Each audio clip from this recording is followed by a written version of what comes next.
Мен Ош шаарындагы Тургунбай Садыков атындагы көркөмсүрөт музейинде иштейм. Ошол жерде бул проект жөнүндө сөз болгон, ошо жетекчилер келип сөз кылганда мен ушул проектке киргенмин. Бул проект мен үчүн өтө чоң нерселерди берди. Мен ушул күнгө чейин Кыргызстанды көп жерлерге бара эле келем. Азыр болсо ушу 7 област болсо, ушу 7 областыга барбасам дагы да 3-4 областты көрдүм. Алардын эли менен сүйлөштүм. Алардын элини кантип иштешип атат, кандай шарайтта жашашат, кандай урф адаттары бар аларды, бүт бардыгын көрүп, ошо тартып келдим.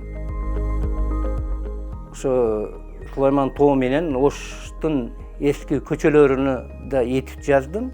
Анан ушу этюд аркылуу мен бир исторический эски Ош деген эме келди, мага мысль келип, ошо эски Ош деп бир картина жараттым. Бул картинада ошо эски Ошту көрсөттүм. Андан тышкары дагы биз мына проект боюнча Алайга бардык, Чоң Алай районуна. Ошо Алайга барганда дагы да ошол жерде бир кызыктуу бир эски архитектурный ансамбль бар экен.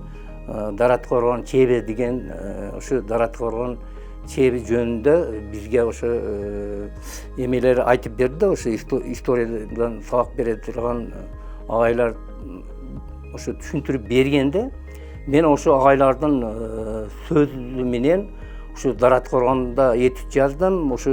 Ушуларды сөзү менен мен бир картина жасадым. Ошо Дарат Коргон жөнүндө. Бул картина мына бу жерде илинип турат.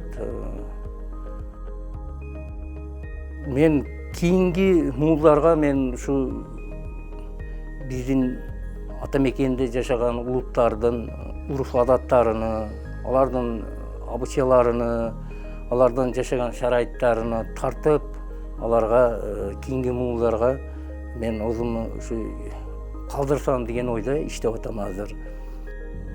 Биз ушу Кыргызстанда жашаган ар бир улуттагы адамдар Кыргызстандын мекенибиздин өсүшү үчүн, өнүкүшү үчүн өз салымын кошуш керек деп ойлойм мен. Тынчтык дегенде мен шуну түшүнөм да, бул тынчтык уктасаң, саар менен турсаң, жаныңда балдарың болсо, неберелериң болсо, бир дастархандын үстүндө отуруп, чай ичип, ата мекенибизде тынчтык болсун, аманчылык болсун, токчулук болсун деп дуа кылсак, ушу тынччылык деп ойлойм. Тынчтык болгон жерде бараке болот, өнүп өсүш болот. Ошон үчүн мен каалайм, биздин өлкөдө тынчтык болсун.